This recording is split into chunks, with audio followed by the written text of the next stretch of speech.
so much gloom hiding the reality. It's just a beautiful day. Yeah, it's a beautiful day. It's just yeah, it's a beautiful day.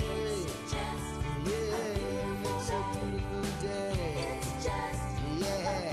Take a look into the sky. Take a look into the sky. Look in the sky. Keep your head up high. High. Keep your head up high. Take a look into the sky. A beautiful day indeed here at Gulfstream Park. Mother Nature blessing us with a perfect Friday afternoon on this March 16th for some thoroughbred racing at Gulfstream Park. Keisha Courtney, Jason Blewett, good to have you with us, everybody. A little past 11:30 on this Friday morning, soon to be Friday afternoon, in which we run 11 races, and that Rainbow Six continues to take center stage. It's pretty crazy. $3.3 million plus in the carryover just to start. It's been 32 days since it was last solved, and that was that mandatory payout day on January 28th, the day after the Pegasus World Cup. So it just keeps going, and we kind of hold our breath every day to see what's going on. But again, still pays really well. 6 out of 6 yesterday paid $18,000. At times it's been paying 3, 4, 5, 6 times the parlay in those races. It's pretty unbelievable. It's been a lot of fun to watch, and obviously we wish you the best of luck. Acacia will have a ticket coming your way in just a few moments. Now, we also have to remind you, and the way my opinion's gone the last couple of days, this might be a Beat the Expert Friday that is one and done early on for me. I got to pick things up. Not happy with the selections in the pick box over the last couple of cards on Wednesday and Thursday, but that's the beauty of the game. We're always looking ahead, and we start today with a fresh slate. So this is your reminder. You have until the first race today to play for free over at GulfstreamPark.com. Yeah, you got about 60 minutes to get your picks in, and we've got a couple tweets asking. You could put the name of the horse in each of the boxes there for each of the 11 races. Free to play, as Jason said, and don't forget to tweet us. Let us know that you're playing. It's a lot of fun, and I have faith in you. I think you're going to have a good day today. Well, I do know one thing. My opinion can't be any worse than it's been on Wednesday and Thursday. So from up we go, all right? This keeps you humble, this game. It definitely does. I think that quote attributed to the great Nick Zito saying this game will humble kings, and it certainly does, and it perhaps will today, and that's why one of the reasons why we love it so much. We also love money. Let's be honest here. We love to win because we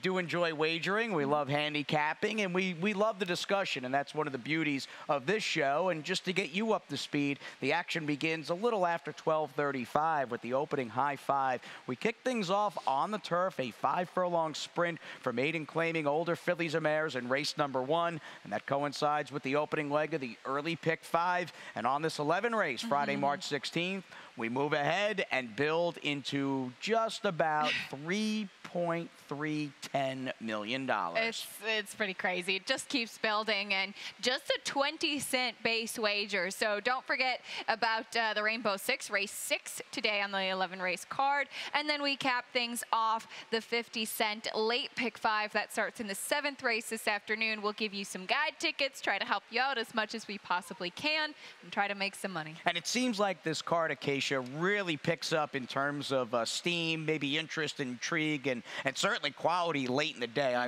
really like the 10th, which will go as the feature. We welcome back Frostmorn for Christoph Command in his 4-year-old debut. And the 11th race is a very solid and the turf 9th is allowance. a nice one, too. Yeah, those last 3 turf races are really, really solid. It'll take a little while to get there, but fear not, we will get there. And that's after we talk about, of course, the opening pick 5 on this Friday afternoon that begins in race number 1. And what are you doing here in a tricky little first race? Oh, it is, and it's a tricky little sequence, that's for sure. We'll show you my early pick 5 ticket, and it's an inexpensive play today. Hopefully you could pad the bankroll a little bit, get ready for that big Rainbow Six carryover later on starting in the 6th race. I'm just using 2 horses. I prefer a lightly raced runner in Bird of Peace, whom I did actually see was 8-1 on the morning line, but I like this one trying the turf for the first time. And I used Honey Hearts, who is 5-2 currently with Bright Venezuelan. Just some other horses really have had a lot of chances in this first race, and that's the biggest question. Going 3 deep in race number 2, Untrue,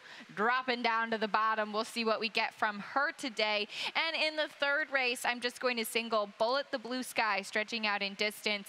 Last time out, it was an okay race, but I really think the stretch out with Luisaya, she just meets the right field this afternoon. Third race, we have Jorge Navarro with a very strong hand. He's got 2 in Shaft of Light and Fire Mission.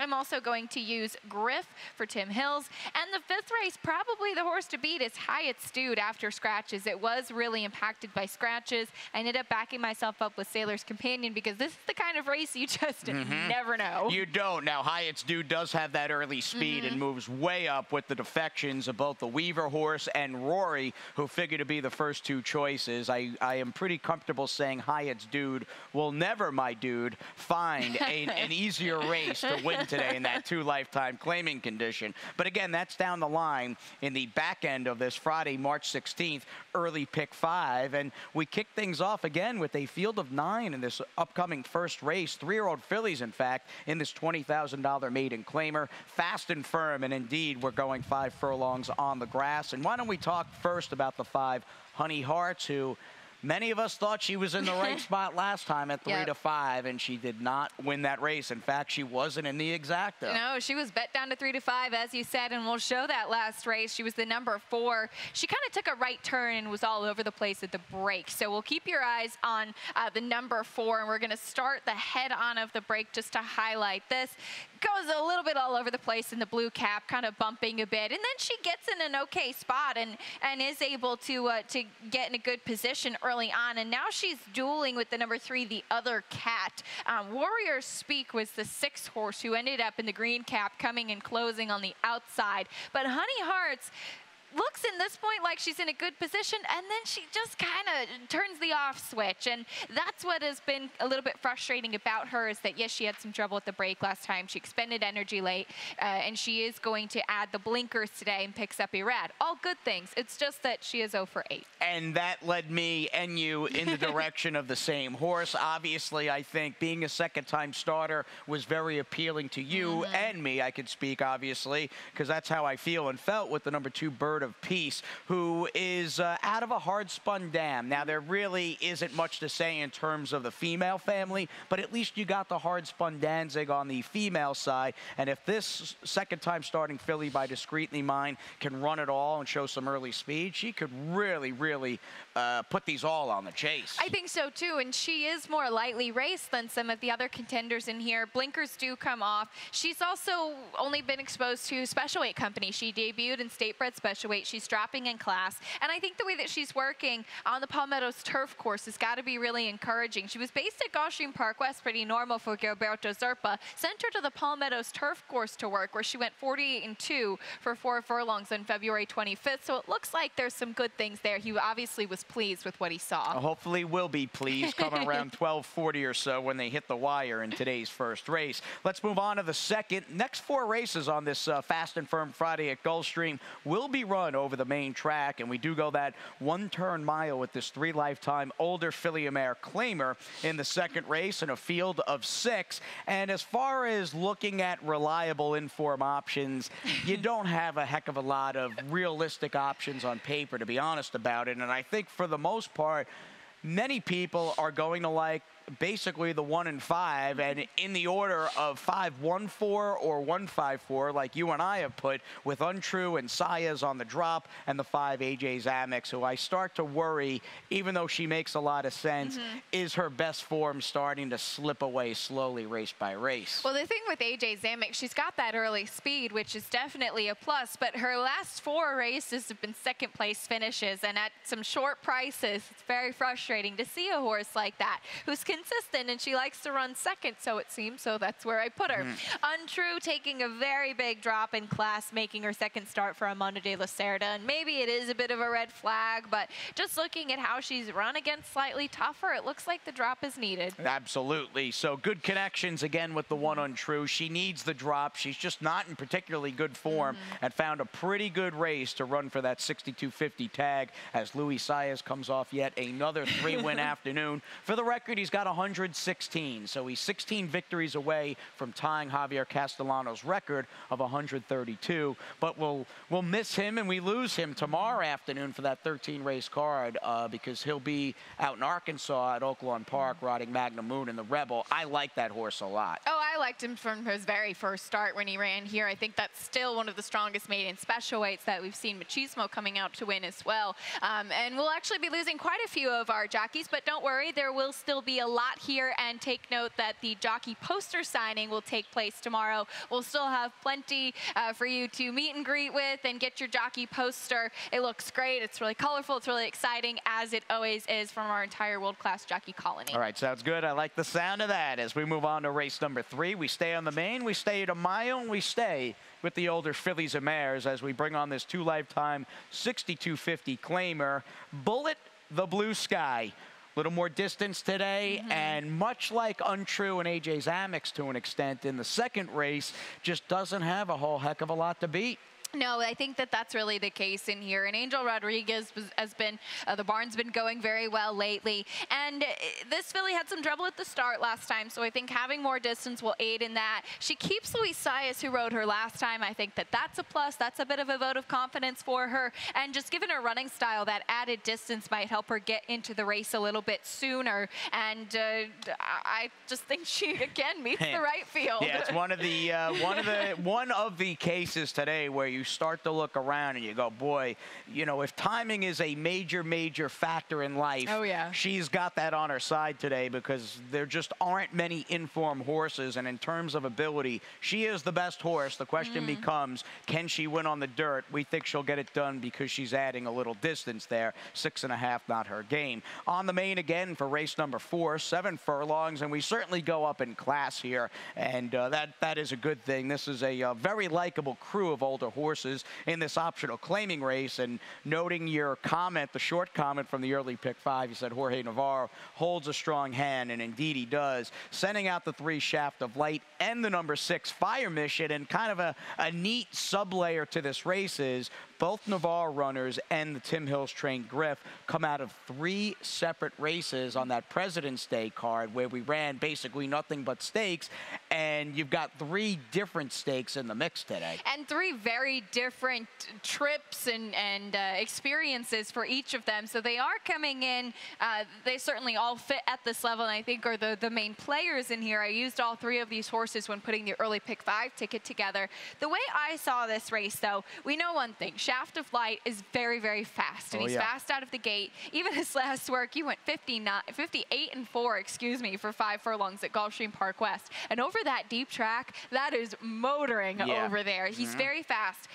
The thing that concerned me, though, is the number 4 Dixie Runner, putting the blinkers on too, has a lot of speed, and I think is best when he can show speed as well. I kind of wonder, and I think Shaft of Light is a better horse, but I think really the trip is going to go to Fire Mission, who did go off as the favorite in the Trust Buster last time out, but I think picking up Irad Ortiz, he obviously had some problems last time out, didn't fire his best, and was running in grade 3 company behind XY Jet prior to that. I think he's getting back to where he can be successful. And it just seemed like in that Trust Buster, in that opening race back on February 17th, that Mr. Joshua never had a breather, ran hard, every step of the way was hounded, dueled another Navarro horse into defeat, and still held on. It just seemed like that was a race in which Fire Mission and any other closer in that spot in the Trust Buster had a tough time gaining ground, and that might not be the case today, and he makes a lot of sense on paper, as does, to be fair, the number 2 Griff, who I think is better going a little shorter than a 1/3 mile, and he'll cut back a furlong today. And he stepped up his game this winter for trainer Tim Hills, whose horses as a whole quietly have run very well. They certainly have. He's had 4 winners this meet. This horse has also been working well at Gulfstream Park West, and he's very consistent, this horse. All right, we'll see how Griff does, the gray by Rockport Harbor in race number 4. 4. Very likable, honest crew there in Friday's 4th. Race number 5 on the day is a 2 lifetime 3 and up 6250 claimer. Field of 5 set to go at 7 furlongs on the main. And again, down to that 5-pack because we lost the number 5 Rory and the 7 Caught as early scratches. And there just aren't many options that make a lot of sense. And for us, the 3 Hyatt's Dude has speed. And hopefully the Dudester puts them all on the chase and says sayonara early on. I hope he says sayonara too. And to be honest, I had actually picked this horse even before the scratches, thinking that he was going to be the main speed. I just didn't really trust Rory and Caught, both of whom were taking drops and switching turf to dirt. And this horse is going turf to dirt too, but he's got that early speed, which I really think will be his biggest weapon in here. He moves way up. He's going to be a much shorter price than I was hoping to get on him. Yeah, I was hoping to get a little bit of a price on him, but just looking at the other potential options in here and previous races, Sailor's Companion, taking the blinkers off is a couple of races to go for, but just one for 24, so I'm hoping the speed is just going to get it done. All right, 5s are wild in race number 5, the old 5-pack, as we close out the early pick 5, and we get ready for the second set, and we chase that GP green in a number of different ways. Pennsylvania, proud of our growing breeding and racing industry. Tens of thousands of jobs with a massive economic impact. Now, North America's most lucrative awards program will pay a 50% breeder award for PA-sired, PA-bred maidens who run first, second, or third, with 25% for non-PA-sired PA-breds. Plus, up to 40% in owner bonuses, 400-plus restricted races, and our program has paid out $30 million for the 6th straight year. Breeding and racing in Pennsylvania. It's a winner. Saturday, March 31st at Gulfstream Park. Be here as the country's top 3-year-old thoroughbreds compete for glory in the 67th running of the ExpressBet.com Florida Derby. Experience this epic day of live racing with over $2.5 million at stake. Admission and parking absolutely free. Men and women, come dressed in your Derby best and win fabulous prizes. Visit GulfstreamPark.com for details. The ExpressBet.com Florida Derby. Witness the crowning of a champion. Welcome to your playground, Gulfstream Park. They say time flies when you're having fun, and boy, hard to believe that even with that said, that only 15 days remain until that $1 million ExpressBet.com Florida Derby card. As Acacia and Jason welcome you back to this live Friday edition of Gulfstream today. And man, 12 full cards remain this meet, and then that's it. It's off to the spring meet. It's pretty crazy to think about that we are so close to the Florida Derby. And of course, the Florida Derby in the past few years has been incredibly productive, producing 3 recent Kentucky Derby winners in Orb, Nyquist, and Always Dreaming. So we're pretty excited to see what happens this year. Indeed we are. As we move on to the opening leg of that $3.3 million Rainbow Six carryover. Big pool this afternoon as we go up in class with these Florida-bred 3 and up filly mare maidens, a field of 8 in the opening leg. Well, we'll show you my ticket, and I had a bit of a tough time with this sequence. Not able to find a single, but I did keep it at 43.20, the Ron Nicoletti magic number. And I'm going to use 2 horses to start things off. Pure One, a second-time starter, I think comes out of a very good race, and she looks like the filly to beat. Also using the Todd Pletcher first, so you can't leave out Pletcher and Velasquez pretty much no matter where it is. And then I'm going to go 3 deep in race number 7, which kicks off today's late pick 5. That one is an interesting race. You've got the drop-down runner Royal Holiday, Non-Such, who's been very good lately. First off the claim for Ron Spatz, and then also using Flying Liberty, also taking a drop on the outside. 8th race, I'm pretty excited to see the General's Wind come back, and we'll talk about that horse in just a little bit for Dave Fox, who actually dumped his rider and won the race last time out. And then in race number 9, this is those good turf races that Jason was talking about, where it kicks off right here, using 3 horses, going 2 deep in race number 10, the really tough Profiteer and the return of Frostmourne, and then 3 deep in race number 11. Hopefully we get there to cap things off with 43.20. And good old Sinatra, who's 9 years young, will be running in the last race today as trainer Jorge Navarro, who just seems to have an extraordinary amount of older geldings in the barn, sends out that runner who's been really sharp all meet long at Gulfstream Park. But again, from the 9-year-old Sinatra to a group very much lightly raced and still evolving and still improving is this group of Florida-bred 3 and up filly mare maidens in race number 6. And like you, I expect the 6 Pure One off a very wide trip first time out to build off that debut for Christophe Clement. This just seems like classic Christophe at a spot like this. It does, and we'll show this race on New Year's Eve, actually. She was the number 9. She's a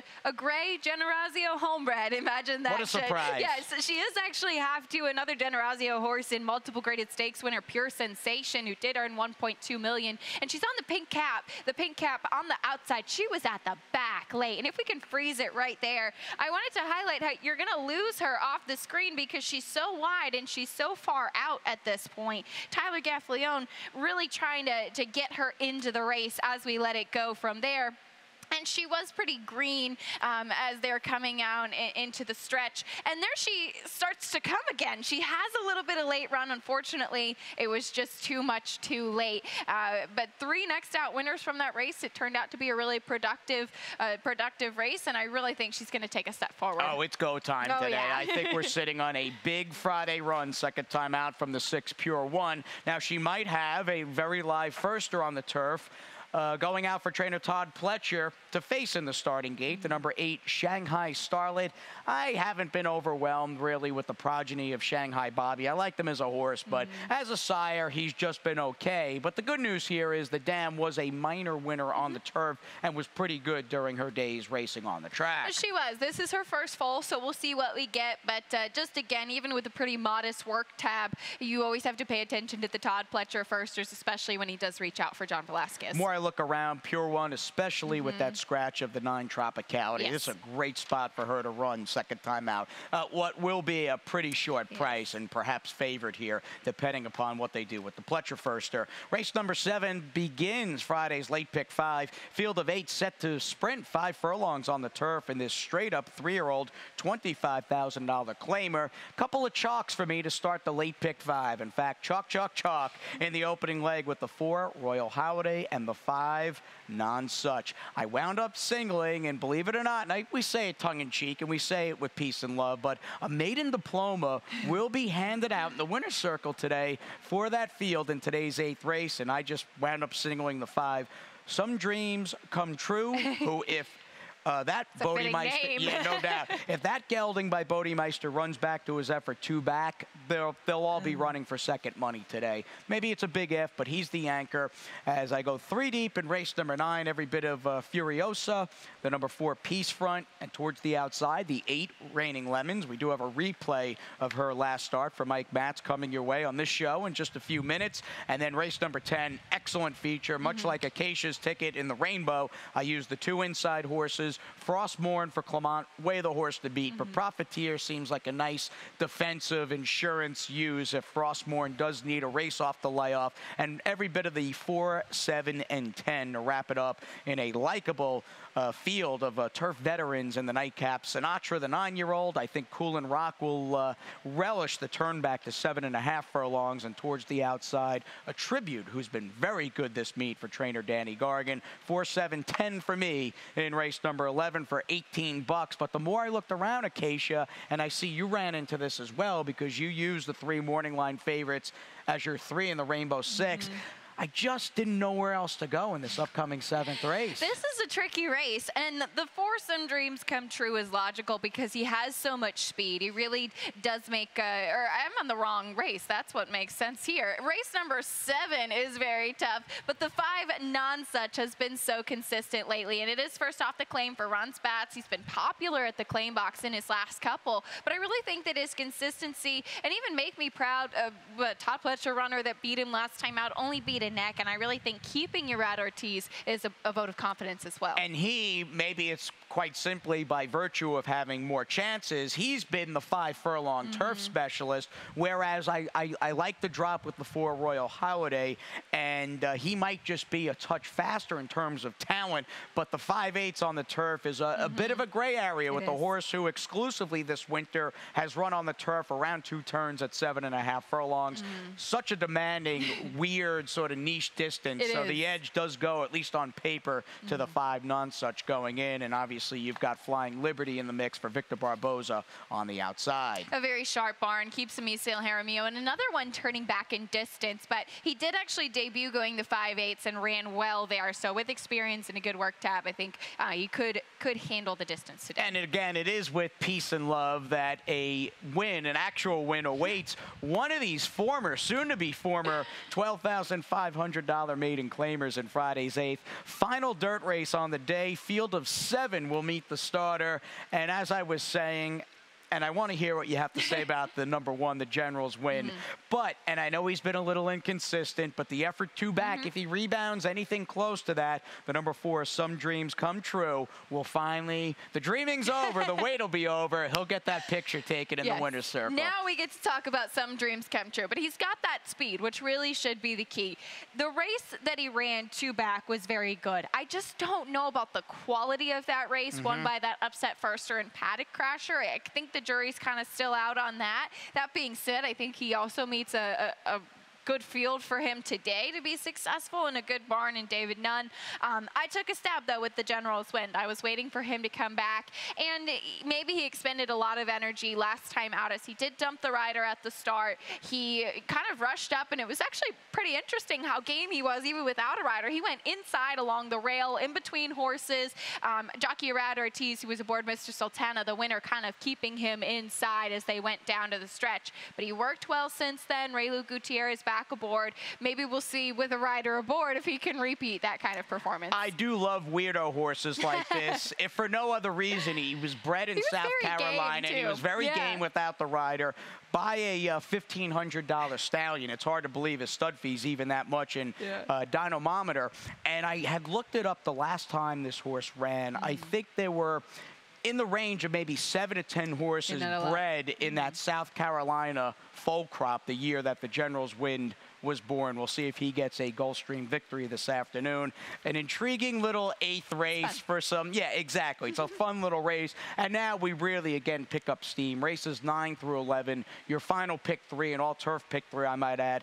Really, really solid stuff late in the Friday afternoon program here at GP. Older fillies and mares in the 9th race out of my own 16th. And this was, I think, the race, Acacia, that gave me the most trouble today. There's just a lot going on. And I think realistically, without it, quote unquote, inventing things, you might be able to come up with 4 or 5 legit contenders for the win. Yeah, you really could. And I think our picks kind of highlight that. And I didn't have any issues with the last 2 races for Peace Front. I just really preferred others. And it seemed to me like the last couple of races were kind of a claim me sign. But I do think it's really encouraging that Eddie Keneally brings this filly back without a tag. And I like her early speed. That's what won me over in the past, the early speed factor. I know it's tough to claim off Chad Brown.